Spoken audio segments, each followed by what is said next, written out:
Yo, women, they're on international break. Men only have one match this week that we had to review, and then the Arsenal match preview, which I'm sure we can talk about that for a while. But I wanted to start with a little cold open conversation on player of the year, young player of the year, because that conversation is actually starting to warm up. And a friend of mine was like, and I guess I get where he came from, but he was like, I'm just really worried Max Damon's gonna win Young Player of the Year. And I was like, he's only played like 2 games. And then if you look, yeah, he's played, I think he's made like 6 appearances in the Premier League and 14 overall for Arsenal. That's not enough. Obviously, it should go to Nico O'Reilly. There are people who are crazy enough saying that he should win Player of the Year. That's too much. Like, just start with Young Player of the Year. What are your thoughts? Do you think Nico O'Reilly will be one of the Young Players of the Year? Like, he'll be one of the nominees, but do you think he'll win it? I think his teammate might take it from him. Oh, Rayan Cherki. Cherki's 22. Oh, shit. Yeah, because it's 23 and younger. Yeah. So, but here's the thing. If you go on like pure minutes played and stuff, like Nico has played more. But if you look at obviously like the 10 assists as a, under 23 player hasn't happened for City since Sané, hasn't happened in the debut season since Dimitri Payet, which, I sent you that post earlier. So it's like each of them have a great case. Like somebody's going to win it. I just don't know I don't know who I don't know who I would vote for. I need the next 7 games to happen to really make a chance because they both are making things happen. It's crazy. I was convinced that this was Nico O'Reilly's to lose, and then I heard Sharpie. That's tough, man. Again, one of them's going to win it. Yeah. But one of them's not, and that's the part that sucks. So if the season ended today in the Premier League, I would go with Nico O'Reilly. So I would go with Nico as a whole too. Season. Yeah. But I mean, yeah. And your point about the whole season, Sharky's been really good. He's had some moments where he's been away, he's been out of the team. Nico's been involved the entire season in multiple positions. Yeah, it's kind of hard. I think it's hard to not give it to Nico. How old do you have to be? What's the age cap? 23. 23 and under. Yeah. That just means Nico win it this year. Sharky can win it next. I would love that. Like, it's a great problem to have when you have that much talent on your team at that useful age. There's an argument that we could have a goalkeeper there too, but I'm gonna chill. But no, it's I'm excited to see how they finish the year. It's their first run in. They're starting it off right, but now every game, we'll talk about it. The pressure gets bigger and bigger. So, who's gonna keep performing? Yeah, because I was trying to think. I was like, who else could be in this right now? There's Malenga, Amad Diallo. Technically, João Pedro's 23. That's a good shout. He's had a really good season. The homie at Burnley, Adley's been balling. Or Krupi, sorry. Krupi's been balling. Oh, yeah, Krupi. Yeah. So it's some players, and he's got like double-digit goals. Yeah. But the winning is what's going to be, this is going to make a huge difference. And you got the England, bias with Nico O'Reilly for sure in the voting. Oh, for sure. Being English definitely helps out big time. Now, player of the year. This is an interesting conversation because it's actually so there's Erling Haaland. Obviously, he has 29 goals and assists, 22 goals, 27 assists. Bruno Fernandes, he has 25 goals and assists, 17 assists, 8 goals. And then after that, it's kind of like pick your poison. Thiago. I think Thiago's get his chance. Like, he's obviously going to get a shout, especially because they're there. Especially the way that Brentford are they're in 7th, so like they're gonna get a European competition if they keep their energy going right now like this. Declan Rice. Like I'm sure someone from Arsenal is gonna be in there for like shouts, obviously. But yeah, it's very interesting because I think there's been so much, not like lack of success, but there hasn't been a consistent like top team other than Arsenal. But they've done it through committee, like the whole joke in December that own goals scored the most goals for them. Like there hasn't been someone who's really like stepped up and said we're gonna carry the team this year. I mean, David Raya will probably be their best candidate. Yeah, I think he's leading the league in clean sheets, so he'll he get the is. Golden Glove if something else changes. He is. Unless Donnarumma walks him down. They are the best defense still, only 24 allowed in 32 matches. So That's yeah, a great shout, actually. Then yeah, so I was looking at that. I was like, yeah, that's basically about it. Definitely not anybody from Tottenham. Okay. I was like, yeah. well, listeners, viewers, let us know who are your shouts for Young Player of the Year. Who are your shouts for Player of the Season? Like, who would you like to see? Who do you think is going to happen? You know the vibes. You know the vibes. Shady gang, shady gang, shady gang.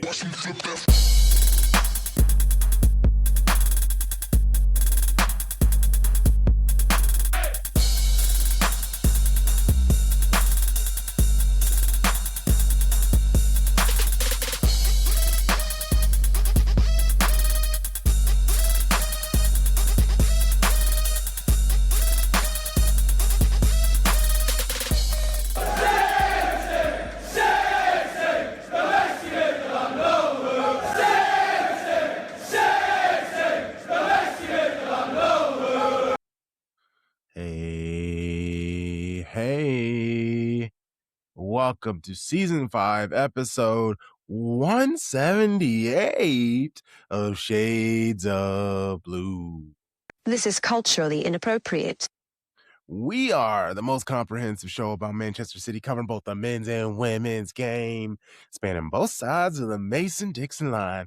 We making art over here, capitalized A. I am Crunk Chocolate. I'm here with the show bros, Sharpie Charlie, Tarek, and I believe Tom Baum will be here shortly.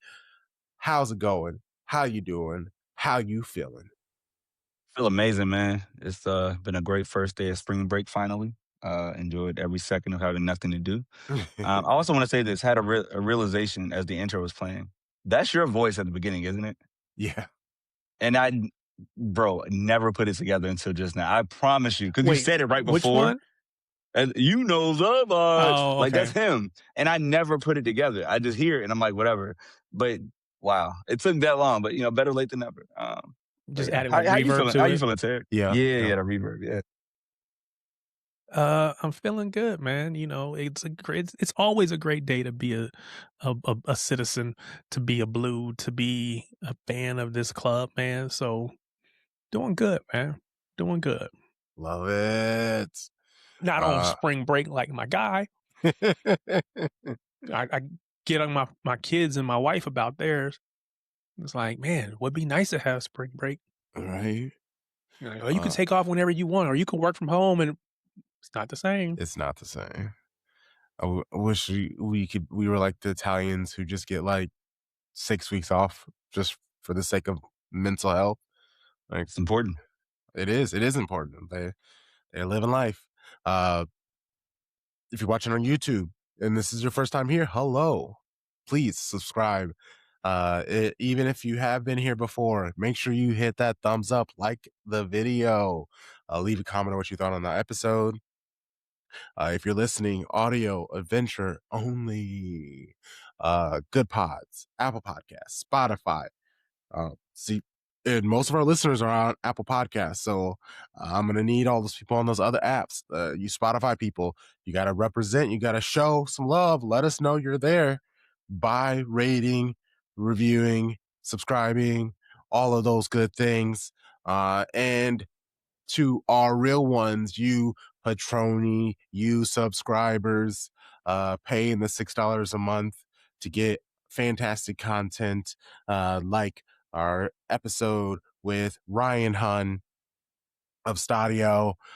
Shout out last week with Tima doing the Man City versus Chelsea match preview. I got Mitch coming through to do the Man City versus Arsenal, Mitch of Shirtless Plantain. And then I have some really dope people coming on to talk about the other countries in Group D with the USA for the World Cup. Like, we're going to be expanding, doing some fun things for you via Patreon. So make sure you subscribe for that. $6 a month. You can get some extra amazing content that isn't just city based. All right. It is time to review Manchester City's Premier League match, their victory when they went down to London and showed that our shade of blue is the superior one. You might not have known, but now you do. Hey.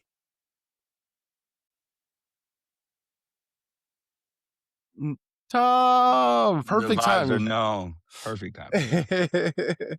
Perfect timing. You got Mine here. said it's going to get shipped or something like that today, but still ain't got mine. I'm irritated. I know I haven't got mine either. Oh man. That's hilarious. Yeah, we just got to the Chelsea game, so you haven't missed anything. We did a cold open. Like, we picked our young player of the year and player of the year. Obviously, we think it's going to be Nico O'Reilly for young player of the year, and then men's player of the year, probably Holland or Bernardo or Raya or somebody like that. Oh, for the league? Yeah. Oh, yeah. I mean, I think Nico O'Reilly, you got to give him that. Um, I think that there's like especially like if we win the league, there's no way that people are going to vote for Howard. Like, I don't see it. Oh, do like what they did to KDB Yeah, over and basically. over. Mm-hmm. Yeah, that makes sense. Yeah. I mean, if Bruno sets that assist record, he'll get it because it's such a hard record. Like, he actually gets 21, even ties it at 20, like KDB and Henry. They'll probably give it to him, which again, incredible. That's fair. Okay, Chelsea. Everybody knows the quality of City at the end of the season. Year after year, we have watched them go on huge winning streaks to hold on to the top spot or run down whichever club is ahead of them. Obviously, last season, campaign to forget, one match won from the beginning of October to the end of December. But once April arrived, Man City ended the season unbeaten in league play with 7 wins and 2 draws. A reporter said that they did the maths, and after mid-February, Man City under Pep have won 102 of 129 matches, which means Pep should be feeling quite confident about his chances for the rest of the season, yeah?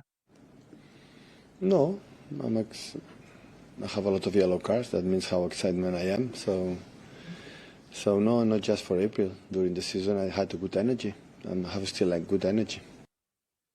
And also, I feel like if you ever tell Pep anything, like how he should feel, how things should be, like he's always going to say no. Like that man just says no for the sake of it. I love it. And then General contrarian. Right? Like it's just like, no, I'm not going to give you the answer you think you want or even would make sense. But Pep added that City are in a position to be the chaser because of the mistakes this season that led to dropping points really they shouldn't have. Naturally, the conversation then moved to Bernardo Silva. And last week, I was disappointed that Ljinders accidentally announced Bernardo's departure in the summer, saying that wasn't Linder's job to do. Like, yeah, honestly, if Pep wasn't so energized on the sidelines, he wouldn't even be there to do that. Pep was asked if Bernardo told him if he was leaving or not. I don't know. I'm so grumpy with Bernardo because a month ago I said, "You take a decision. I had to be the first to tell me." And and didn't say to me anything yet. So I think the proper one must be Bernardo. I don't know how to already decide, to be honest, because I said joking, so tell me, huh? I deserve, but didn't tell me. So I don't know what's going on. I don't know what's going on, but the person who should be saying it is Bernardo. I love it when I'm right. I love it when Pep agrees with me. It's not too often, so it's kind of nice. It's still, nothing has been confirmed, nothing has been said, and we know what is going to happen, but it's just the whole fact that he should be able to make that announcement himself, do that whole video, or City's giant social media team. I know they're going to have like this amazing 3.5-minute video that will have me in tears by the time it's done. And let's go. The rest of the presser talked about Bernardo basically the entire time. It was just Bernardo question after Bernardo question. And there were so many that Pep joked, what is this, a Bernardo farewell or something? He was asked about Bernardo's move from winger to midfield, to how Pep saw Bernie could play that as a midfielder in the first place, his job as a captain this season, and I guess this will be the next conversation I'd like to have, because Pep was asked, why does Bernardo feel like he is underrated to many? Because the way, is not the tallest one, is not the most dressed one. The Dressel one is not, I don't know, make 50 goals a season, don't make it 50 assists a season. It's this type of players that everyone spotlights and everybody, talk about. But always that's what I think, my point of view. From 9 years, I know him quite well. He's incredibly competitive, have a fire inside, always. In the toughest moment, biggest stages, he's always there. Because I said many times, so in the big games, it's not about playing good or playing bad. It's being there, be yourself. I'm not afraid of. And Bernie, all these attributes had since the day one he arrived from Monaco. Pep goes on to say that he would love to see Bernardo stay at City until he decides to retire from football. Here are a few of Bernardo's current rankings all time. He's 7th in appearances. The 6 that are ahead of him were born in the 1940s. 13th in minutes played, behind David Silva and Ederson. Those are the other like 2 modern players. 22nd in goals scored. 4th in assists. Like, there are many all-time greats that I mentioned from born in the 1940s or so. Bell, Doyle, Summerby, Booth, Trotman, Corrigan, Oakes. But they were like playing back when like black people in the USA were just able to vote. Like, so like, there's things like that. I don't feel like people give Bernardo Silva the same level of reverence or respect as David Silva, Sergio Aguero, KDB, Fernandinho, to name a few. Do you think he's in that echelon of City greats? That's what I was about to ask you. I think he's CV, good, but his CV says it. Do you think he's top 5 City player of all time? 5? No. Well, that's what that echelon is, right? That's the Agueros, the companies, the David Silvas, the KDBs. You can be a great without being the best. Like, there's tiers, right? Like, there's like top 10. Like, yeah, that's what I'm saying. Is he in that? He's not in that top 5. Is he 10? He's in top 10, right? For sure. He's top 12 worst at worst. Like, if I have to like think about it, because I said what, like 6 people. So those would be people that you might want to put ahead of him. Would you put him David over Silva, Fernandinho? See, they might be like tied. That might be like the person that I would. Because I think Rodri's ahead of him just because Rodri won Ballon d'Or. So that gives him a little bit of, in my opinion, gives him a little bit of, But Fernandinho, I love that dude, man. He's right there. Yeah. And he stayed for longer. He paid for himself to get here. His position itself revolutionized the holding midfielder position while he was at City, Fernandinho. So like these are the things that you can like.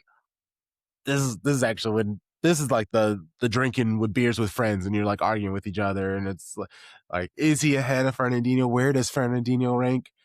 Okay, yeah, no, I think he's top 10 because I'm trying to think about it and I was like, I don't think there are like 8 or 9 that I would put over him. Raheem I'll say this, Sterling. man. Thank you, Zarek. That was what I say. Is Raheem, because he's the individual talent, individual numbers. He didn't stay as long, so he hasn't won as much. Missed the treble. Yeah. But I think, what, 3 But Premier Leagues before he left?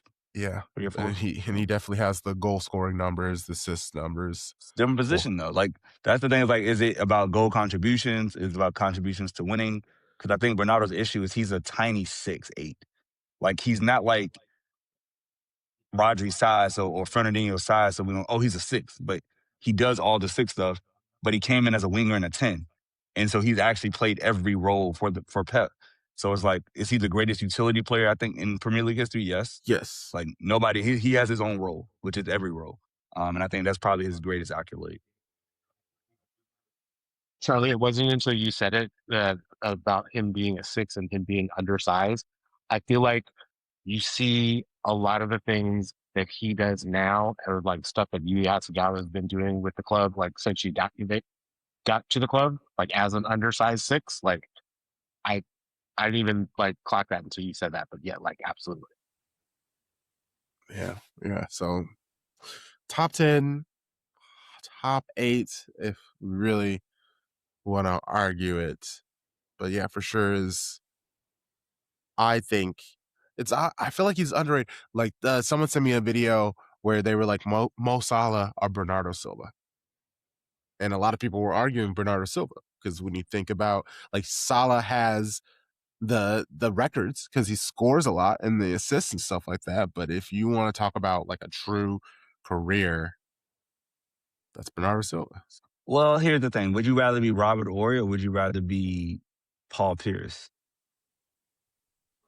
Yes. I love that. I love that. That is like the sweet spot comparison right there. Wow. And if you don't want to say Paul Pierce, and if you want to go greater, if somebody's only won like 1 title or 2 titles, right? No, Hakeem Olajuwon or Robert. No, Hakeem is even better because Hakeem is like a GOAT center, only won 2. But then you got somebody like Robert Horry won 5, or insert player who's been on a bunch of teams, but not that integral part of those teams.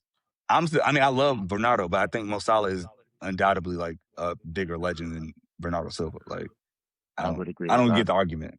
Yeah, I would agree with that, and I love Bernardo, but I would agree with that. Okay, I like it. All right, let's keep it moving. Rayan Cherki, we're gonna be talking about him a lot. He has hit Man City in English football like a champagne supernova in the sky. Pep was asked about him as a talent and his eccentricities. I think he's a little bit free soul. You have to understand, every player is completely different. You have to give them a little bit this kind of... That sigh. Derek, you know that side. It's like a parent right there. It's like a dad. Like, I love him, but good Lord. I know. He's like, what do I want to even say about him? And like he goes on to say a bunch more, actually. There's like a whole other minute, but he basically is just like, you got to give him time. I think he'll get there, but he has the hard work. He has the hard work ethic. He does not want to be benched. Like he wants to help the team immediately, and we're seeing it. And he has these qualities that others do not have. I want him to stay here for a long time because he is that player who will be a top player at a top club for a long time. I want him not to be here, but we'll see with time. Will those maverick details of his chill out a little bit? Will he do a little bit less? Only time will tell. But for now, I thoroughly enjoy it. I hope nothing changes. Like, I want him to be a character. Like, I want him to stay, like, with the exuberance and the shithousery and the incredible skills that go with it, because that's the characters of football. Like, as much as I love KDB there was very little like other than just like, hey, I'm gonna ball out.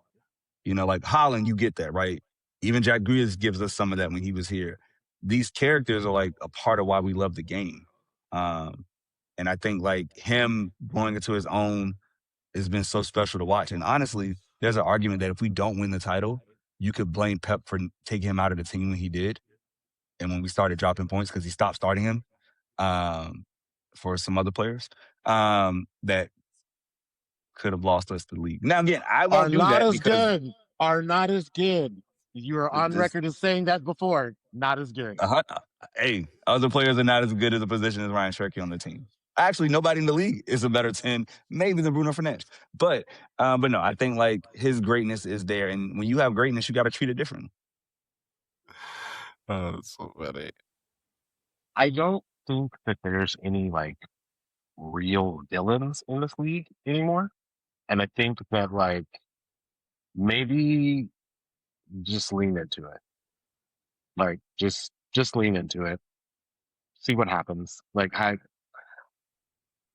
like the worst thing that could happen like let's say he just doesn't decide to like renew a contract with City. Like for him, like he'll just go back to France, go to PSG, like or go to Saudi, make a bag, like, and he'll be fine. Like, but I don't think that the Premier League has enough villains like in its league, like to Yeah. like that are that elitely skilled. Like all the villains in this league are just like dirty work guys or like Yeah. greasers, basically. Yeah, Moises Caicedos. He doesn't drink. He doesn't smoke. Like, let him be just a personality dude. Like, if let him flip water bottles on the sidelines while someone's getting checked out. Like, yeah, we for years have talked about how we aren't seeing as much flair and all the stuff out of football, and we need it. Like, I honestly think we probably all should, like, after this conversation, shouldn't even have this conversation anymore, because it should just be like, if anything, we just need to tell him keep going. Like you said, we need more of this in the league, and the silly things that he's doing. Like, if this is a villain, this is a villain. Like, bro does like airplane arms in a circle when a teammate scores. Like, he's just like texting somebody on the phone wearing his medal shirt backwards. Like the Ekatike thing, that's just like an English culture because they get so offended, and there's like these like unexplained rules. It's very much like baseball, which are at this moment having a lot of those understood rules being broken. Like, he's shown up to English football and he's just like, let me just play my ball, do my thing, give and make pleasure. That's all I want to do. Hey, the best words of the 25-26 season, I will carry them with me for the rest of my days. I do believe, though, that Pep is the perfect person to manage elite talent because he's done it. He's proved it with Messi. Right? He didn't break Messi through, but he allowed Messi to like ascend in that ring. When he went to Bayern Munich, like Lewandowski, right? He just flourished under him. When he comes to City, you already had Aguero established, but he keeps going, and then you have KDB take off and be, possibly the greatest midfielder of his generation. So, and then Haaland, right? Like getting him into the Premier League and just watching him go. I think like he knows what greatness looks like. And there's a quote from a coach where it's like, what is it? Fairness and equality are two different things. Like, I'm gonna treat everybody fair, but I'm not gonna treat you all the same. And, Rayan Cherki is gonna be treated a little differently than Savinho because they perform differently, as they should, right? Like, you have to understand that it's like in the classroom. I don't talk to every student the same. When I'm coaching basketball, I know you can yell at some people, other people. You know what? You're the best player on the team. You take that shot. You deserve it. You try it, and that's okay. Yeah, exactly. Oh, Pep also added that Cherki has the talent of playing with opponents' tempos, the starting and stopping. Because of that skill, that is why Pep plays them closer to the goal. Pep added that if a player can't understand how to properly do that, they can never truly become world class. And we've obviously seen something click with the squad over the last couple of months. No City fans is questioning what's happening. Like, that's not a bad thing. because we want to see City play well. But Pep was asked, "Hey, like, have you noticed that the squad is clicking? Like, is there anything in particular that's happening? You're doing?" The click should be done earlier, right? To have more chances. Yeah, sometimes it's later. It's what it is. I said the more that we are able to do it, we are able to do it. But to win the title, to do it every single 3 days, and the team still was not during the season. But still, we are there. We have a semi-final FA Cup ahead of us to reach a final FA Cup and Premier League. Until it's over, it's not over. So we have to go there to our performance. But you know, we prove even in October, in early moments, games like, wow. But after that, we drop. We are not like being stable like Arsenal had proven this season for many reasons. So. Starting 11, Donnarumma, Nunes, Kuzanov, Gahey, O'Reilly, Rodri, Silva, Cherki, Semenyo, Doku, and Holland. So Donnarumma in for Trafford. Other than that, let's run everything back from the previous weekend's lineup. Is that what you were expecting? Is that what you were wanting to see? If it wasn't, what change would you have liked to see? Tom, I'm gonna start with you. I think that this is the best available 11, and you rock with the best available, most informed 11. And like, especially like these aren't, we're not in a position where we're playing a match every 3 days. And so like, I know that Pep likes to give that consistency from match to match. And so if like that, like the space in between matches allows him to play the same lineup, like he's going to do that. And so he did it. Yeah, and Bernie, if he would have got a yellow, he would have been out against Arsenal. Were you okay? Were you wanting to see Bernardo sat, or is that a situation that if you were Pep, would that fact have moved you and made you start somebody else instead of Bernardo? I think that this is such a big statement match. Like we've already established like you're hunting Arsenal for the trophy. Like you see their form, you see the form that you were in at the City. Like you need your club captain to be on the pitch doing club captain's things. And no, that did not bother. Do you think he would have been needed more in the Arsenal match? Because if he had picked up a yellow card, he would have missed that match. Absolutely. And you trust a veteran. You just trust a veteran player. Like, and I think that's like, and I know that we'll get into it. I think that's one of the reasons why the first L played out like it did. I think going up early helped. You know, not going up early, but getting the lead and building it pretty quickly, because now you don't really have to go into those tackles and fight for every ball like he normally does. Because I think if it's a close match, I am a little concerned about him picking up a yellow. But to your point, he's a veteran player. He's been around for a long time. He's intelligent. He knows I can't do this. I can't do that. So yeah, I think for me, this was, like he said, this was probably the best available lineup. This is the lineup that I was hoping for, because I knew Pep was going to go with Donnarumma in goal, right? There was no question about that. Would I have liked to see Trafford? Sure, but it wasn't going to happen. So outside of that, this is exactly what I wanted. This is what I want to see this coming Sunday. This is what I want to see from now to the end, because I think this team could go on to win all 7 remaining matches. For me, I kind of said this on the watch along, but it's the lineup that should be out there. And it hits me now as you all were talking. The reason that Pep is so great, and we always talk about his decisions, is because he understands rotation. And so many managers, when we're in the thick of the season, right, games are coming thick and fast, the festive features, all this stuff, they don't rotate. And I'm like, what are y'all doing? Like, you have a whole squad, use it. And so that's why we start to have our favorites and try to figure out the best combinations. And I think that is Pep's secret sauce, is that I've seen every part of this up until, let's call it the last 10 matches, right, the run in. So by the time I get to April, I know what my best team is. And we saw it in the trouble season, right? We saw it last year. He went to the Unks in the midfield because he's like, hey, this is how we got to do this. to make it to Champions League. And we finished 3 points behind Arsenal at third place. So like he knows what he has to do in the first 25 to 30 matches. So about the last 8 to 10, we all can say, yep, we get it, Pep. Yeah. Yep. And this was the lineup I wanted to see. The first half was frustrating. Statistical domination from Man City, 67% possession, 195 more passes than Chelsea, 24 touches in the opposition box compared to Chelsea's 8. Yet, at halftime, I wasn't the most comfortable with how Man City handled themselves overall. The nerves were palpable, perceivable panic in the odd decision, our bad touch. Rodri early on was a shaky warrior. Shocked he didn't get a yellow for that shirt pull on Cole Palmer. He got bodied to the ground. Kuzanov just dribbled into nothing and just let go of the ball one time. Bernardo gave up a really good, decent chance, doing high kicks, trying to can the ball away.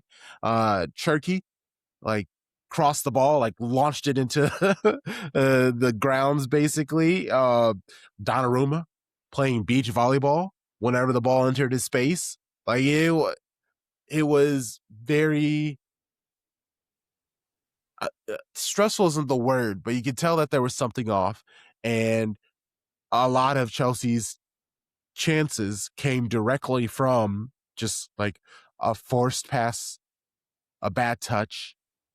So you could also argue that Chelsea did their job and maybe they were the ones who were putting the pressure, making Chelsea a little nervous. So to the first half, what was your perspective of it? Was it more Chelsea did their thing and they brought the pressure, or do you think it was City felt the weight of knowing that Arsenal lost and what this 3 points can mean to the game next week? All I know about the first half is that Pedro Neto pissed me the fuck off. He was so not great, obviously, because he didn't necessarily lead to a goal contribution, but he was always popping up with the ball, beating loose two balls, and it's this. I don't like it. I don't like. We got to fix this. That's fair. So if I look at the Arsenal match, if I look at the Liverpool match that preceded these, I feel like we started slow in the first half in both of those games. And so this one is just a continuation of that. I think that, to switch to a different sport with boxers, they try to feel each other out a little bit first. I think we have developed this, okay, we got to feel out what's going on. The other team is pressing us hard or whatever it is, and we're figuring out where the outlets are going to be, where where this, that, and the other is going to happen. And so once we figure it out, then you see it clicks, and then we go on to dominate the rest of the match. So yes, there was very much parts of the first half that that Chelsea were kind of in the ascendancy. I think when it's all said and done, you look back on the whole half, City dominated possession, particularly the further the half went on. But Chelsea did enough in that first half to look threatening on the counter. They were decent defensively. So, they did their part in the first half, but I think that we were continuing to grow into the match. To Tom's point, I think I wrote down here, Nunes was a little shaky against Neto at times. But, at the end of the day, if they were nervous, they needed to shake that off and, just because again, you can't be nervous or panic or whatever. You just got to go out there. Pep is good to preach patience. And sometimes in moments, I'm like, no, we don't need patience. We need to go for it. But overall, I felt we would get our goal. We just needed to figure it out, and we did. So, yeah. So I remember explicitly talking on the watch along at half, and shouts to the guy who came on. One Chelsea fan that popped up. I don't know how he found us, but I appreciated him. Couture or something. Got a shout out, mans. And he was in the chat, oh, we did a great half. And I'm like, bro, look at the numbers. Y'all did nothing. They literally had 0.25 XG, one shot on target in the whole half. 33% possession. So I'm like, of course, we all want to be up 3-0 at half. But in reality, Chelsea's not going to just give us goals. Like, they do have quality athletes on the pitch, and Pep's not going to be super aggressive. So as you all were talking, Tom and Tarek, I started thinking about these guys: Steve Kerr, Phil Jackson, Bill Belichick, Nick Saban, Andy Reid, coaches that take the opportunity at halftime to make adjustments. You can't win a game in the first half, but you might lose it. And if you go too hard and if you concede too much, if you're too aggressive and you get caught out on the counter and now they're up 2-0 and you're trying to fight back for no reason. So I think there's a method to Pep's madness, but you saw it, like what happened in the second half was like, oh, we have something else to give you. This isn't a full game plan. There's another thing here that we're going to show. And like you said, in those matches preceding it, we turned up in the second half and it was beautiful to watch. So I think we're now growing into like the character of this team is like, we're going to get you. It's just a matter of time. Yeah, and I'm going back to check a look because I feel like, to your point about that second half adjustment, I feel like we have scored pretty much right after half. I guess in the Arsenal match, it was the 60th minute when we scored there. Against Liverpool, we scored right before half. Well, we had scored in the 39th, the 45th plus 2, and then in the 50th and 57th. So we were killing Liverpool. So Pep has. But it took 40 minutes to get there, right? It took 40 minutes. That's what I'm saying. It takes us a little bit to figure it out. But then once it starts to click and Pep knows, okay, this, and this, boom, let's go. And, then it's over with. And so I think, to your point, once we figure that out, and then that halftime, whatever Pep sees, he's able to address at halftime, and he's been really good, or the team has been really good coming out at half and being aggressive and getting quote unquote early goals. Earlier in the season, I was like, what is Pep saying to them at halftime? Because we were coming out timid. Mm-hmm. The other team was jumping on top of us at after half, and it was turning games around. I don't know what's changed, but he's figured, and maybe it's just understanding the lineup. I don't know, but everything is working right now. We just got to continue in this vein. The last thing I say about the first half was the boxing analogy you made, Tarek, and it hit me. I was like, I said this on the watch along. I said, like, basically, teams that are used to having possession, they're going to get tired having to defend so much. And so it's one thing, like everybody knows on offense, you got a lot of energy. You can move the ball around all the time. On defense, I got to chase, I got to shuttle. We got to follow these people. We got Rayan Cherki doing this, Holland, got to mark him. That wears them down. So it makes perfect sense why when you're playing the best teams in the league, you slow it down in the first half. Don't make it a 52-48 possession. No, we're going to get 65%, and you're going to have to work. And even though you think you're fresh in the second half, you're really not. You're more tired than you normally are. And it's really smart, like truly a 90-minute game plan and not just trying to, hit a game, pull another team and score and then defend for the rest of the game. Like, we don't do that.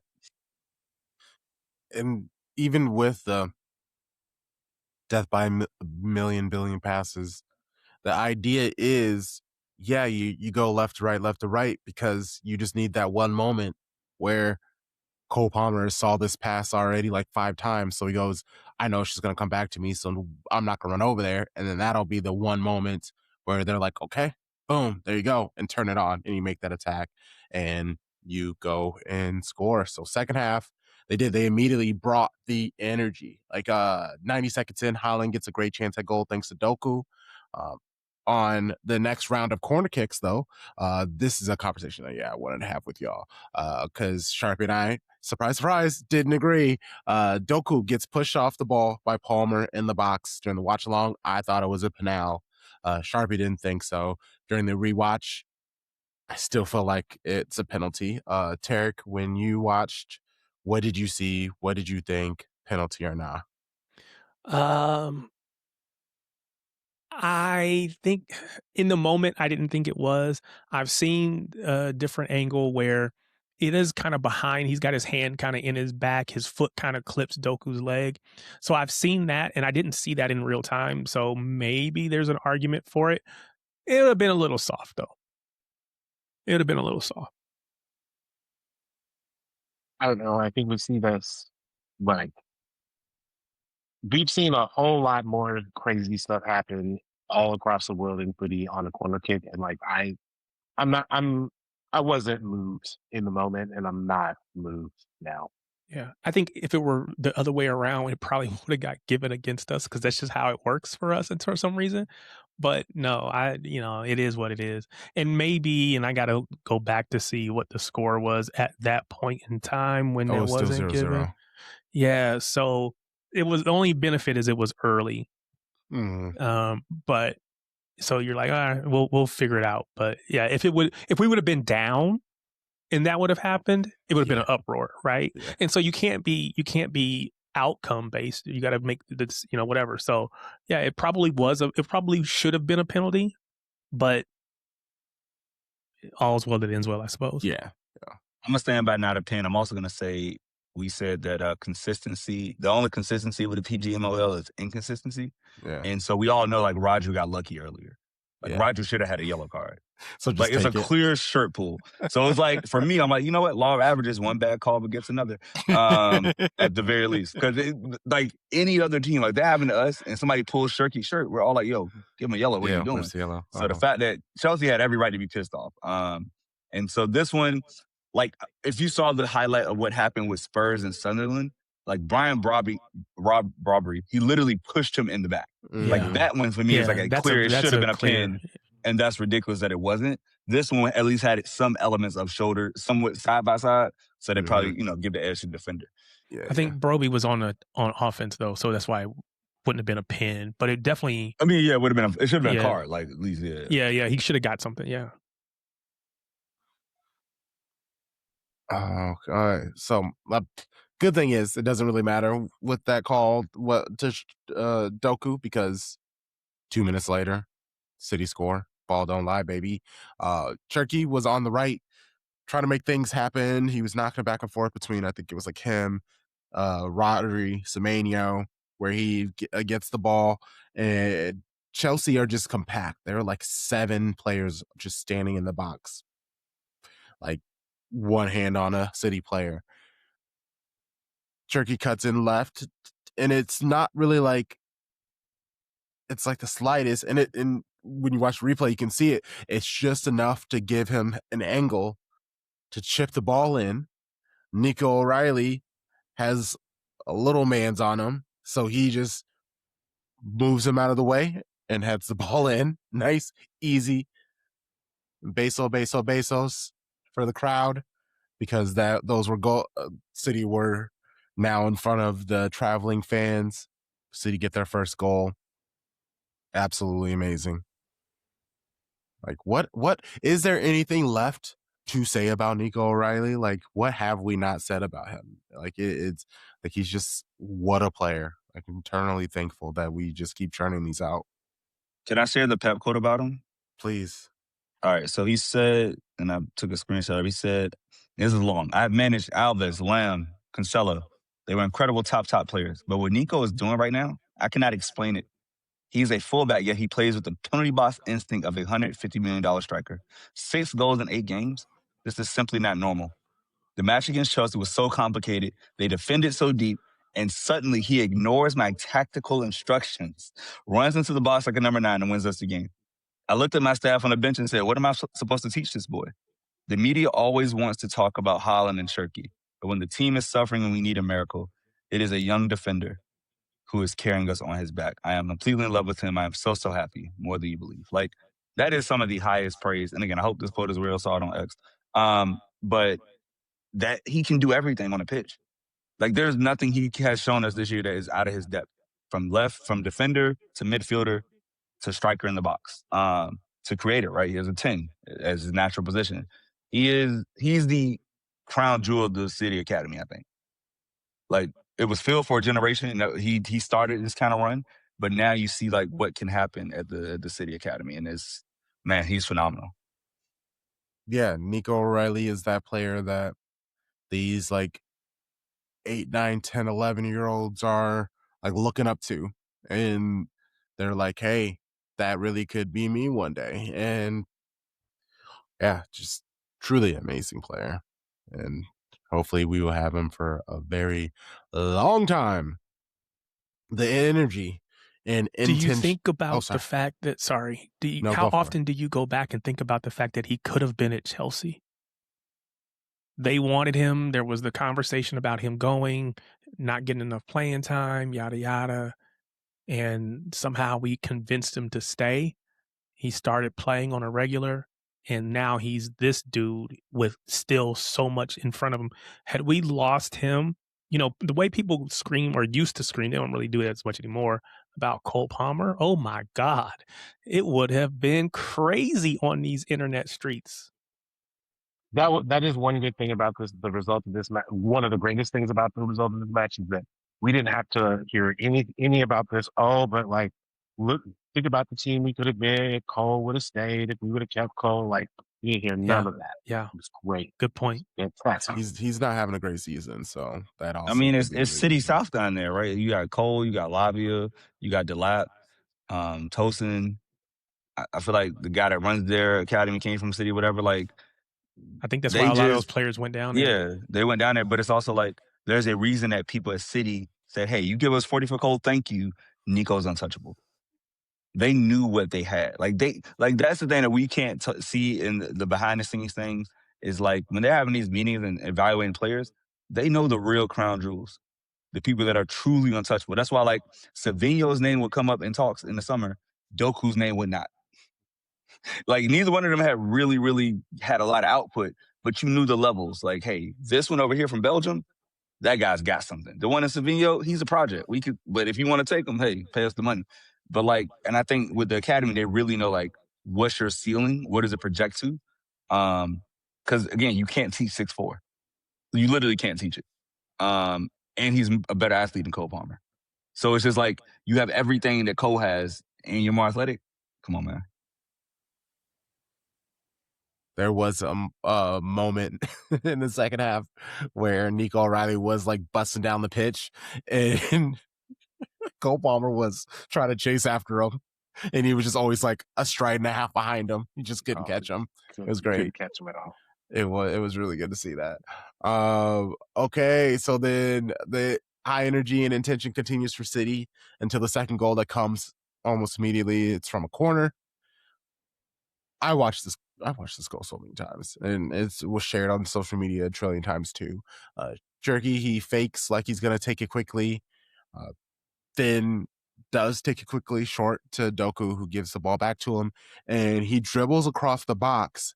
He beats Caicedo, and then I think it's Santos also. And so since he beats both of those people, everyone now instantly goes, crap, he's gonna shoot.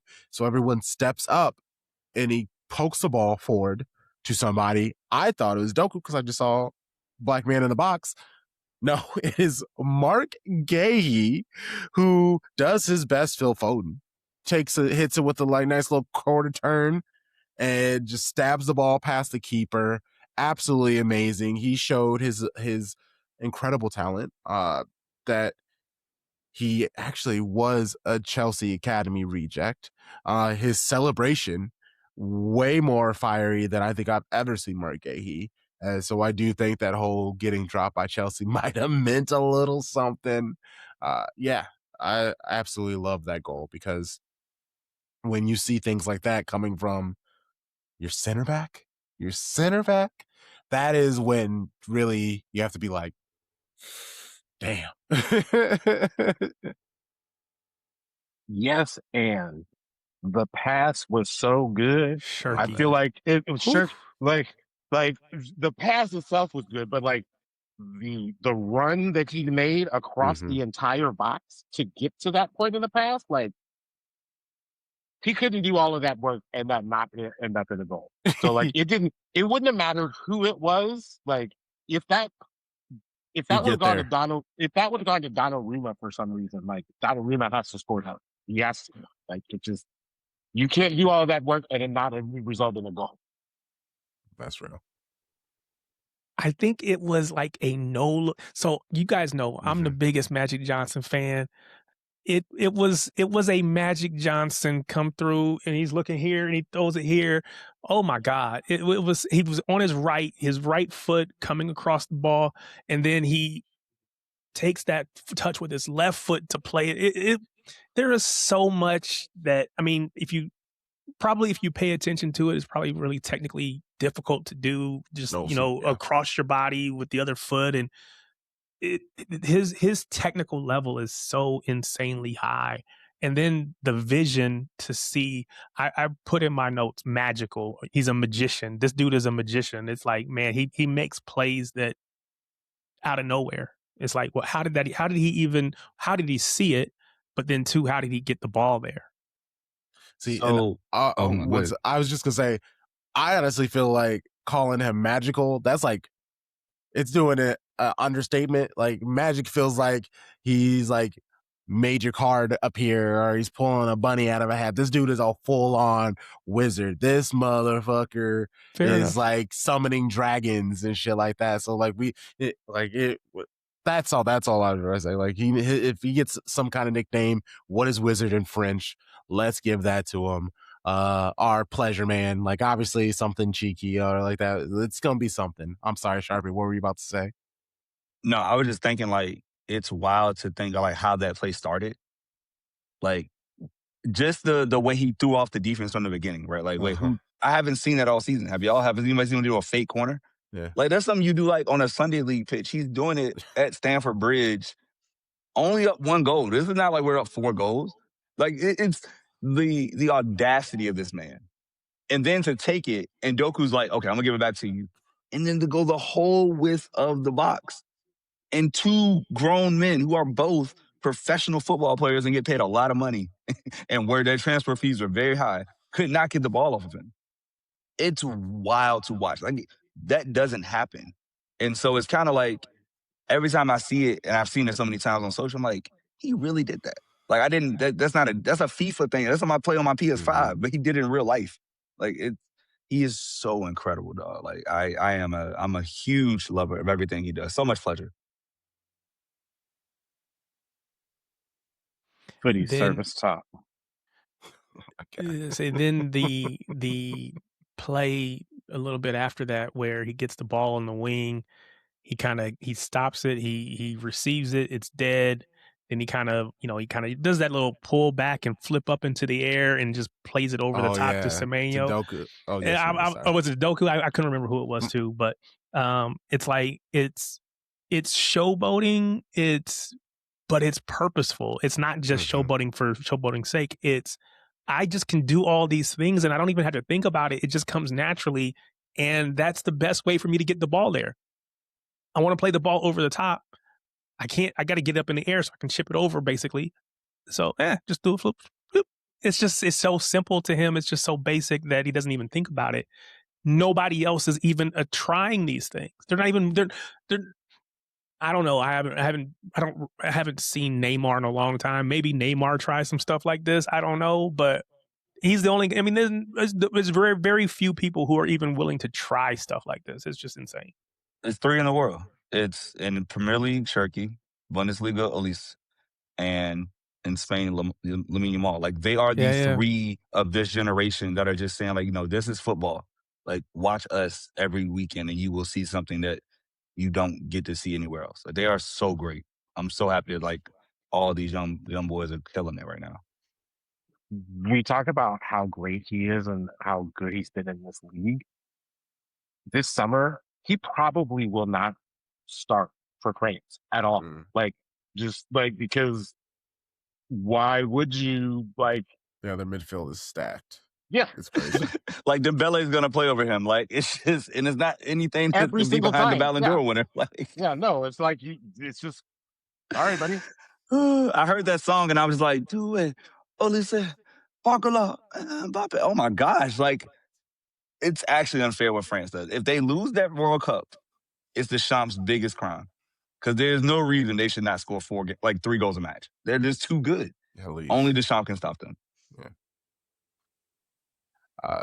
City smelled blood trying their damnedest to get that third the following 5 minutes, but unfortunately it took 10 extra minutes after the second to make it 3-0. Chelsea, they did have a little moment of pressure where they had the ball, got a couple corners, and then Palmer runs the ball out for a goal kick, and Chelsea subs. Speaking of ex-City players, Romeo Lavia comes on. Garnacho does. Goal kick for City. Donnarumma to Kuzanov. Kuzanov just starts running up the pitch. And I'm waiting for a Chelsea player to step forward, cut him off, make him hit the ball wide, and that just doesn't happen. They just keep giving him space. So he just keeps, and it's a really quick jog. And it doesn't even seem like it's the most control, but you could tell that he knew Chelsea weren't going to stop him. So by the time he's a good 4 or 5 meters into Chelsea's territory before he finally just dinks the ball up and over to Semenyo, who takes a shot at goal. It's an easy pickup from Sanchez, who goes, I should start the ball. We need to get things going. And he immediately throws it to Caicedo, who in theory, that's a good idea. It's Caicedo. He's pretty good on the ball. He makes marauding runs. But the second he gets the ball, he looks up. And Mans is surrounded by Doku, Bernardo, and Cherki. Looked like he was about to get jumped. Like legit. Like the second they're just there. They come flying in. So then he tries to turn around, and I think he wanted to then maybe knock it back to Sanchez, and Sanchez would just boot it down the pitch. But Haaland was right there. So if he would have kicked it back to Sanchez, Haaland would have probably snatched the ball and scored. That didn't happen. He held on to the ball. Doku knocks him off the ball, glides into the box, smashes the ball into the post, the goal. City third. Easy peasy. When they swarm Caicedo like that, y'all remember the Proud family, the sisters? Yeah, the sisters. Yeah, that's kind of the Gross sisters. Yeah, that's what it reminded me of. Oh shit! It's real for Caicedo right now. It's funny because when he said Wizard earlier, and we were just talking about Magic Johnson. I was thinking about Wizard Kelly. Wizard Kelly. I didn't say it. I didn't say it out loud. I just thought about it. Said Sharky's Wizard Kelly. You know what? That's why I keep coming here 4 years later, because of stuff like this. That's why I keep coming back. To that point, Moses Caicedo's transfer fee was 115 million pounds. 115. 115 million pounds. And that man didn't scan any part of the pitch. Because if you scan before you get the ball, which you're supposed to do as a 6, you got to get that ball out fast. That's a lack of preparation, because Sanchez made a good pass. You had time to do it, but then you got panicked because you were getting jumped by the Gross boys. And they just – and I love that Doku was aggressive with it. He knew he had a shot. And this is where I think international play can really be helpful, because he cooks for Belgium. And so he's in a good flow. Mm-hmm. And he didn't think about finding how, no, I'm going to shoot it and I'm going to go near post and you can't stop me, Sanchez. Because then he uses his left foot too. Uh-huh. Mans was in his bag right there. And you work hard, you hunt. And now, as we said before, game, set, match. And all the pressure now, I hope we talk about this next. All the pressure is on Arsenal now, because this shit is great. The only things left that I have about this match is after that third goal, Chelsea get the ball, they knock it back, and there was a legit lag from the Chelsea players. They just all kind of just stood there for a second all together.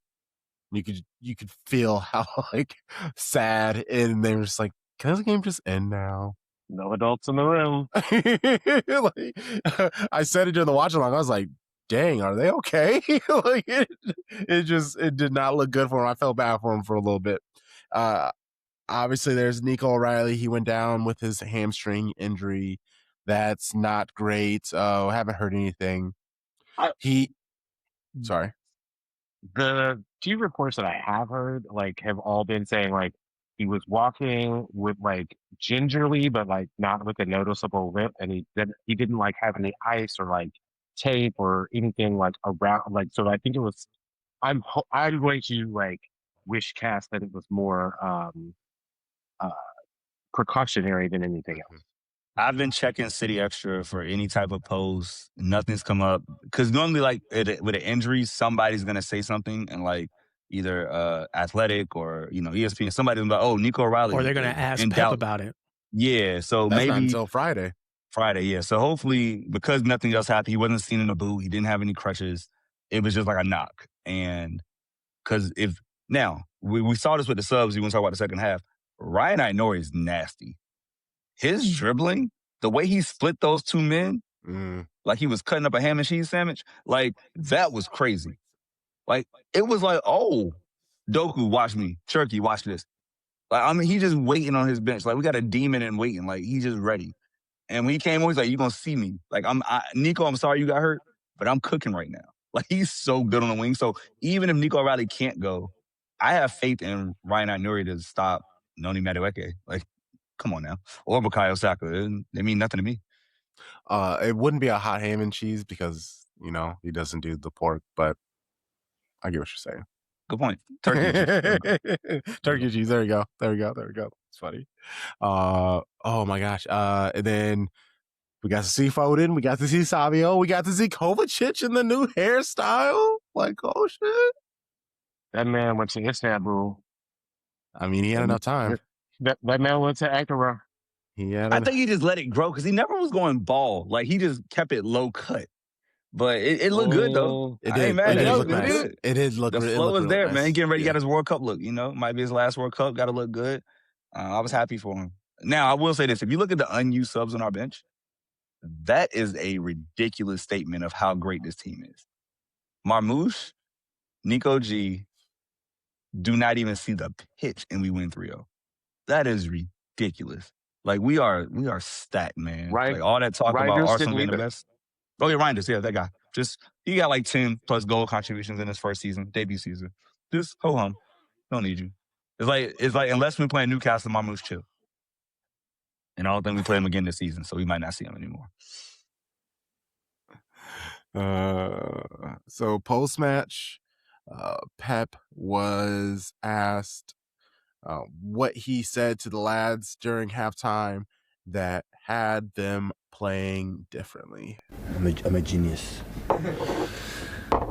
Absolutely nothing. We adjust one thing in our high pressing, and the rest tell them the guys in this type of situation and this stage of the season, the players had to make a step up and make the difference. And honestly, when all the players were asked the same thing, like what did Pep say at the halftime, and that's basically what they said. They were like, no, he just wanted us to up our intensity in the press and make more runs, like just put the pressure on Chelsea instead of letting them put the pressure on us. Man City have now won 29 of their last 32 games in April. Pep was asked, hey, what's the secret sauce? Like, what's going on in April? The sun. No, I'm not joking. The sun. Because in Manchester never is the sun. If the sun was in November, we'll be the Premier League in January, we'll be champion. It's the sun, honestly. The mood is better. You finish the end of the season, and in the mentality of this group of players. The success of these players is the hierarchy, the sport directors, the club, that bring me or give me my disposal an amazing mentality, competitive players. As someone who has moved from the quote-unquote sunniest place in all of America back to the Midwest, like that sunlight thing, it's a real thing. It's a real thing. Yeah, no, when as a person who lives in the Midwest, that October to early March, those gray days in a row, you just find yourself being like sad for no reason. You're just like, why am I so Which is why people in the Seattle area struggle with mental health so much, because it's gray, it's raining, it's always gray, it's always raining. You need some sunlight in your life. That is why go outside, I struggle touch grass. With mental health so much. I struggle with mental health. I hate the winter. It is the worst time of my year. Every year I hate it. In LA, didn't worry about it. Who cares? Oh, it's 60 today. Oops. Out here, oh, it's 23. What are we doing? I can imagine it just being wet. Oh my God. I don't want to go nowhere. It's dark at 4:15. This is a terrible time. But now the spring's outside. Hey, when is happy hour? what you doing this weekend? What time is brunch? I'm ready to be active again. So it makes sense that our team is active in April. Yeah, I get it. Yeah, it makes sense. It really does. 2 assists in the match. Rayan Cherki, all the love towards him. But leave it to Pep to give you a compliment sandwich, kind words, constructive criticism, kind words. No, I said the last day, it's incredible, the numbers and the quality in the first season in the Premier League. It's something unique having a talent. Mom and dad give a talent, but to play close to Haaland. And sometimes play close to Donnarumma, and that is useless. First half, what they had done, Rayan Cherki, playing close to me. Play close to Haaland, close to wingers, attacking midfielders. They use the talent the mom and dad gave it to you. If you start to learn that, you will become an extraordinary player. It's his mindset, mentality. And after, when everything is going well, he tried to play a little bit like, had to learn to be 95 minutes, do what you have to do. But his work ethic, is unbelievable, because he knows he's not going to play, no 1 minute. He's knowing that they don't have the speed in the pressing like have, for example, Antoine Semenyo, that is amazing. But I've been with Sergio Aguero, for example. Sergio Aguero was not the incredible high press player in my life, but he tried his best. Only I ask that. Do your best and you can do it. Just have another quality, right? Every player has his own ability. I love that. Hey, Mans was sprinting, bro. Like, we saw it. Like, he Uh-huh. was moving up and down the pitch. Like, he wasn't in shape at the start of the year. You could see, like, it's a different level of energy. And it took time, but now, again, undroppable or unplayable, as they say. And it's a testament to Pep because, one, there was so many conversations about who Cherki was, what he's not willing to do.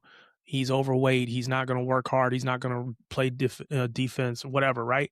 All those things have been proven wrong. And, Pep, to his credit, he's gotten him to buy into this system. And this is how we play here. Now, you can bring all your wizardry, your magicianship. You can bring all that to the table, but it's got to fit within this structure. And then I turn you loose and go do you. So as long as you buy into this structure, into what it is that we're trying to do, it's all good. And he's bought in, and there's been no question, no conversation about attitude problems and all the things that people said when we went out and got him. Oh, you only got him because nobody wanted him. Nobody. Okay, believe that if you want to. You got duped by the media, bought into them saying something about a player that wasn't to be true. So okay, do you, man? Here. I think it was funny that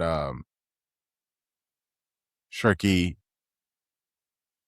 wasn't entirely locked in the first half, and then he comes out in the second half. They're cooking, and then the second we get those 3 goals lead, he did go back into his little silly stakes, which you do 2 assists, you get the team ahead, you can kind of do that. But that's the thing I love about Pep. He talked about it. I want more out of him. Honestly, Pep says he wants more out of him, but also, I don't want you back. He said, if you're back by Donnarumma, that's useless. I don't want you back there. Be by Haaland. Like, yes, run and track back, but when Cherki when he was first at City, you would see him doing what Bernardo does and like bring the ball up the pitch and He would stuff drop like that. so deep to get to the ball. Yeah, but Pep doesn't want that because you're out of the way. Rodri can do that. Bernardo Silva can do that. Like, Nunes can get the ball at the pitch. There are people whose jobs that is. That's not your job here. Your job here is to create. Your job here is to feed Haaland. Your job is to make things working. Like, you're not needed to do everything all the way up the pitch like your previous teams, because you're in a team full of great whites like yourself, my boy. Like, welcome to Manchester City. But like, Pep is like that with everybody. Foden needing to not always play in the 6th gear. Haaland, he said Aguero, he needs them to do more than just score goals. Kuzanov needed to not be so aggressive in every 50-50 ball. Rico Lewis excels in small spaces, but that's really it. Nunes had to learn a whole ass new position. Like, there are things that Pep will ask of you. Do you have that in you to do it? And hey, and you also know what they say: God and Pep gives his strongest soldiers the biggest challenges. Next week, the match against Arsenal. It is a big time. 3 losses for them in the last 4 games in all competitions. Lost to Man City a couple of weeks ago in the Carabao Cup final. Try as they may want to forget and try to focus on just the last 2 games at the Etihad. They were draws. But if you look at the 8 before that, from 2016 to 2023, they were all losses for Arsenal. Nothing but wins, some very strong ones. Anthony Taylor will be the head referee for the match. Not a fan of him, but City do have a 23 win, 9 draw, and 11 loss record when he's refereeing the match. So they do win more. So that's good. I will be recording with Mitch and Shirtless Plantain for the match preview that will be out Thursday on Patreon. Show Bros, how are we feeling now? Like, actually, before we get to the game, how are we feeling about this match right now? Like, are you calm? Do you have a little bit of nerves? Are you expecting the nerves to, like, continue to peak up into the match? Like, where are you right now?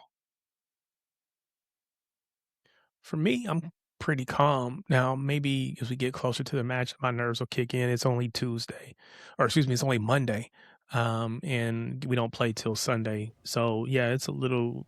I'm good for now. Although I do recognize, even if I don't feel it at the moment, I do recognize that beating Chelsea was cool, but none of this matters if we don't go and if we don't beat Arsenal. Any conversation about winning the league requires us to beat Arsenal. So we got to just take it one game at a time. But right now, I feel pretty confident. I have been waiting for this match since that Brazilian man ruined Premier League Fan Fest in Kansas City for me personally. So thus I hate him and I hate his squad. And I feel like our squad hates everything about Arsenal, but Arsenal doesn't really like care about us. Not like they don't hate us like we hate them, basically. And I feel like that animosity is just gonna mount until Sunday. And like I'm ready to just like ride that roller coaster. I don't know. Pep would never admit to this, and I don't think he tried to do it. But there is such an advantage to not having Champions League midweek right now for the Premier League race. Like, they have to give everything to defend a 1-0 lead at the Emirates against Sporting, which is going to come with everything they have. Somebody said it, hey, make them go 120, like push it extra time. But they're not going to come in fresh. We're going to be fully rested, and we don't lose off a week of rest, bro.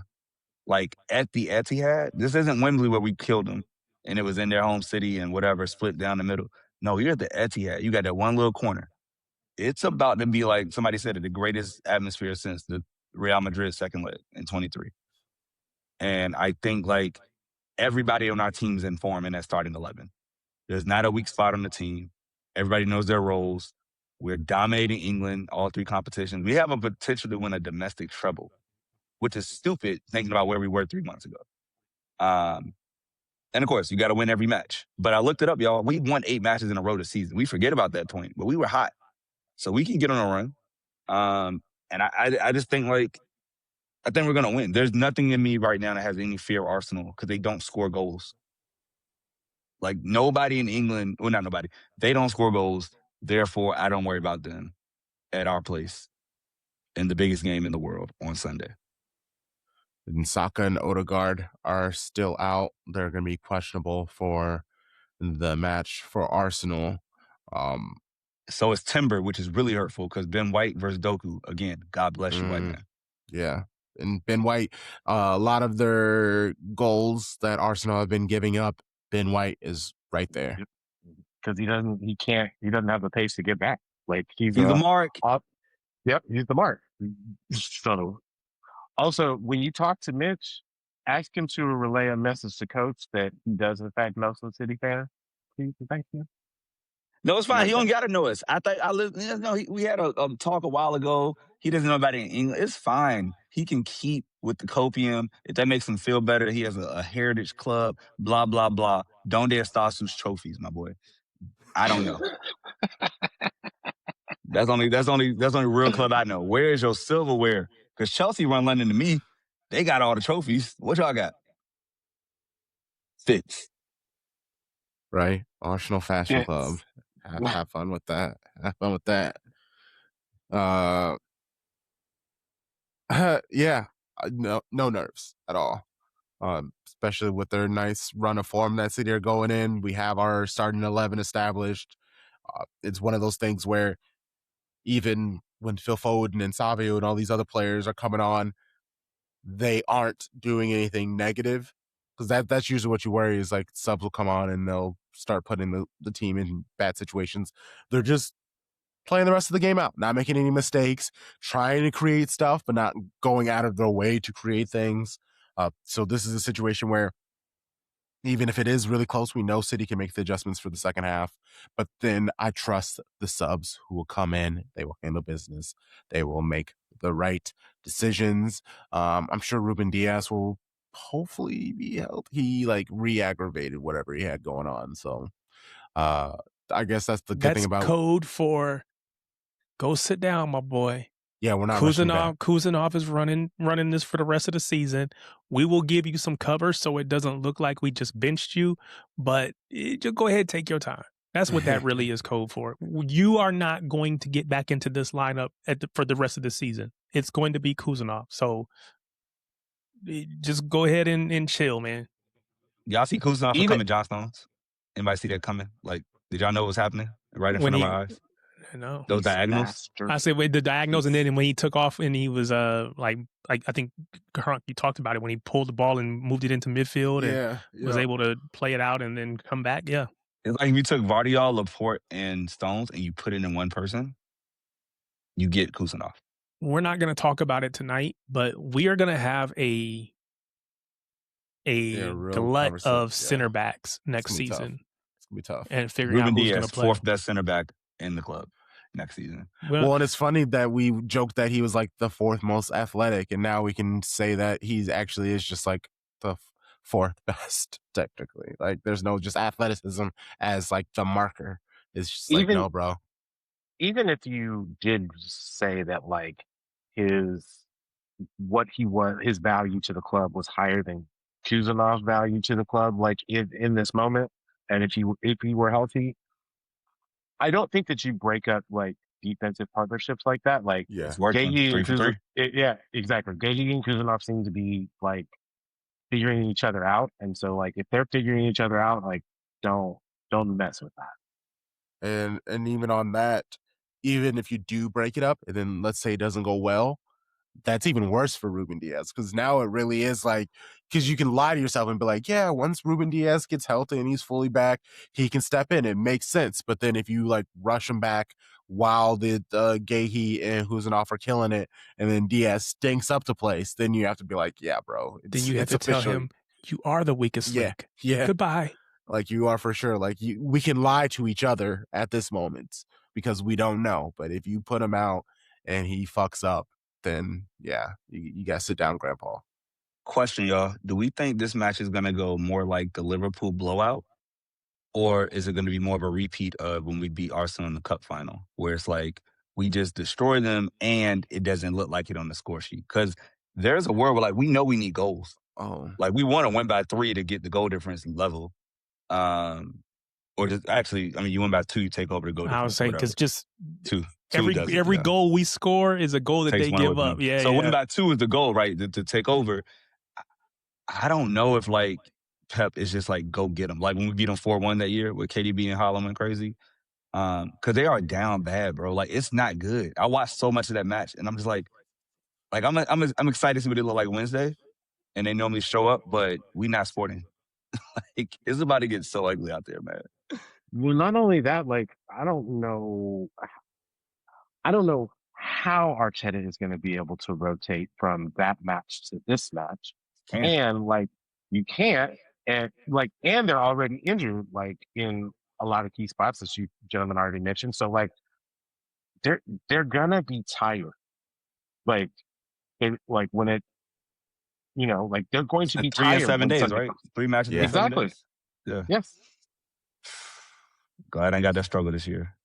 See, it's nice when you win your UCL and you be like, hey, we lost it this year. Oh, well, on to the next one. But PL, we locked in, and that's what matters. Tarek always says it. The PL means more. This is 38 where games. our bread is buttered, if you want to use that phrase. Bro, this is about to be so great on Sunday. I'm missing church for a second week. Shouts to the podcast. I'm gonna catch up. I got to be locked in. God, you understand. Spring break. I'm here. I cannot wait for this. It's like if I was on vacation. It's called a staycation, people. I can't wait. And last thing I'm gonna say, for the record, they got to stop saying that City's defense is an issue. We've only conceded 4 more goals than Arsenal all year. It is the most frustrating thing to hear still in this point in time. Like, it's January. Like, this ain't the Fulham time of the year, y'all. Like, please let that go. Just like Kuzanov. Let it go about Chelsea. It happened. It's over. Bruh. He's top 5 center back in the league right now. Like, come on, man. We just played Liverpool, Arsenal, and Chelsea 9-0. 9-0.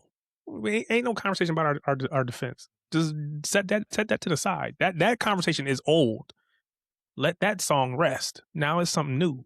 Just talk about Arsenal's lack of offense. That is the present thing. They don't score up and play goals. They have the worst open play XG of any title team I've ever seen in my short time watching football the last 10 years. God bless them, because they're going to need it. They're going to need all the prayers. Love it. Okay, yeah. So how do we see? I do think we actually end up winning. This is at least by 2. It wouldn't surprise me if we win by 3. Because if we get a 2-goal early, I know that's like the worst lead in football, but I don't see it with these guys because they're exhausted. They don't need an excuse to give up. Like we've seen it from them, and they can try to get things going. They don't have it for them. Their defense can't do everything anymore. They're starting to get tired. They're playing a lot of football. Yeah, like it's Madueke's not going to save them. Gyökeres, he's starting to get in form. So if there's anyone and he kicks the ball so fucking hard, bro. And so like that's it. It's gonna be a very interesting match. We're gonna see Donnarumma. This is gonna be this is Donnarumma's chance to truly step up and get everybody to back off him. If we score first, they absolutely melt down. They absolutely melt down because the pressure will, we're talking about pressure burst pipes. It will literally blow their minds. They won't know what to do. And that crowd. Yeah. And they will be. I could, if we go up first, I could easily see one of their players picking up a red card because they won't be able to handle their emotions. Because you know how emotional their manager is. It plays over into their players. They will lose their minds. I don't know if it's Gabrielle. I don't know who it's going to be. But if we go up, I could easily see somebody getting a second yellow or a red. I think and completely derail their season at that point. I think to that point, Tarek, like once 1 goal is scored, there will be at least 2 more scored within 15 minutes. Like, just because like it'll just kind of be that like, oh, this is happening again sort of thing. I don't know when. I don't know if that's going to be in the 35th minute. I don't know if that's going to be in like the beginning of halftime or the second half. I don't know if that's going to happen in the 60th minute. Hell, I don't even know if it's going to happen in the 75th minute. It very well could, but like it's going to happen, and like it's going to be multiple goals at once. City's minus 120 right now on DraftKings. That means you got to pay $120 to win 100. I want to put a good amount of money in this game. Not 100, but like I'm gonna win someone else City because I know we're winning. I got us winning 3-0, just like we did Chelsea. I don't rate Arsenal. They don't scare me They might score off a set piece. That's all they have, and we've been defending those so great now. But yeah, 3-0. Let's get it. I'll go 2-0. I like it. Or it could be a 3-1, but we win by 2. Yeah, I got a Sharpie clean sheet 3-1. Yep. And I got 3-1 too. Just win by 2. I think they're gonna get a stupid. I could see City winning 3-0 for a majority of the match, and then like in the 89th minute they get their 1, so they can be like, "Yay! It's not a clean sheet." And then they can go and debate and argue and be like, "That helped us with the goal difference. We kept it close. Now all we have to do is just focus on our own and the rest of our matches." Like, but it's I've been listening to Arteta's interviews, and obviously everyone was laughing about him, talking about the crowd. They need to make sure they eat their breakfast, their lunch, come to the stadium ready to. Bro is just like he's just corny, man. Like, and that's tough. Like, especially in modern football, he's watched Pep, who's like the coolest dude in the room, whatever room he goes into. And he does all these extra wild things too when it comes to like inspiring his players, but it always comes off. Like, I still remember that video where he brought out the light and he's like, guys, we are the lights. And you just see everybody kind of being like, we're a lights?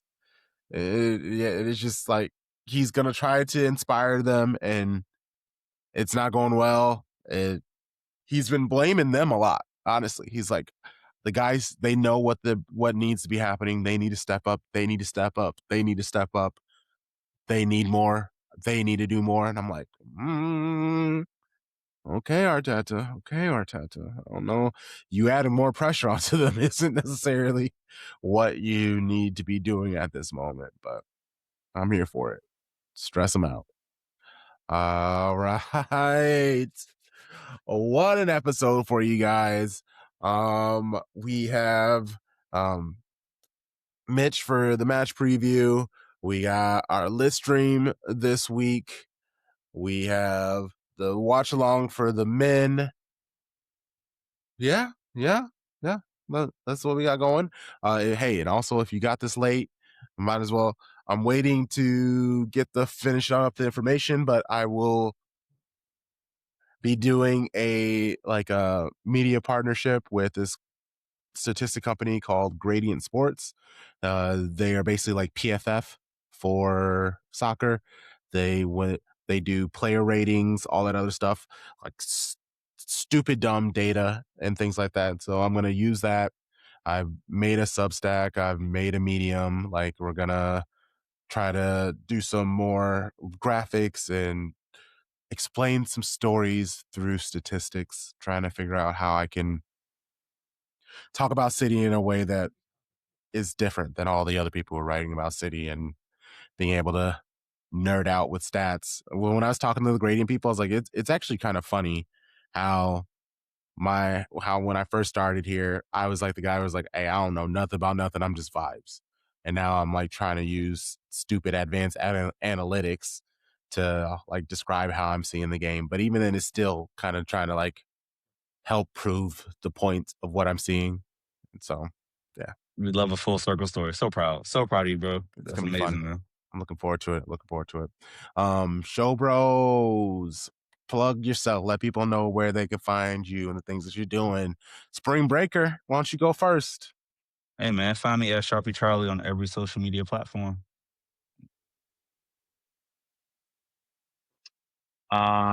If there's a social media platform and I use it, you can find me at TomBomb816.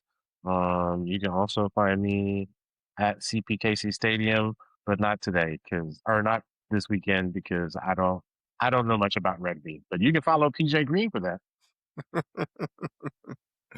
You don't know much about who? Rugby. Oh, rugby. Gotcha. The U.S. women's, they're having like a rugby friendlies there this weekend. I did see PJ posted about Amelia White and said that she probably deserves a little bit more playing time after the whatever it is, whatever the little tournament you guys were in. Do you mean the tournament that they organized themselves? Yeah. We got to bring people in so we can. That's how you do in youth soccer. Each club has their, they have their tournament weekends, and everybody goes to each other's tournaments and support each other. So they got to have some times people come in so we can whoop you and we can get some. Anyway, but I heard she did okay, so big ups to her, Fort Wayne's own. But you can find me on social media at Tarek Peterson, TarikPeterson, at Tarek Peterson. And as always, you can find me on Tuesday evenings on YouTube on my channel for Talkback Tuesdays. I got a special guest. Well, we're recording this on Monday, so we got a special guest tomorrow. Happens to be on spring break, so looking forward to seeing him. He's got some controversial takes that you want to give him a chance to get off. So we'll see. But yeah, stop by. Same thing. Tarek Peterson is my name. Just put it in YouTube, search for it. It should pull it up, and we'll see you on Tuesday evenings. Other than that, that's it, man. At Shades of Blue NW, at Shades of Blue NW. If there is an app and you want to find us on it, search at Shades of Blue NW and you might see us there. Until next time, you know the vibes. Shady gang, shady gang, shady gang. Take pleasure and give your pleasure and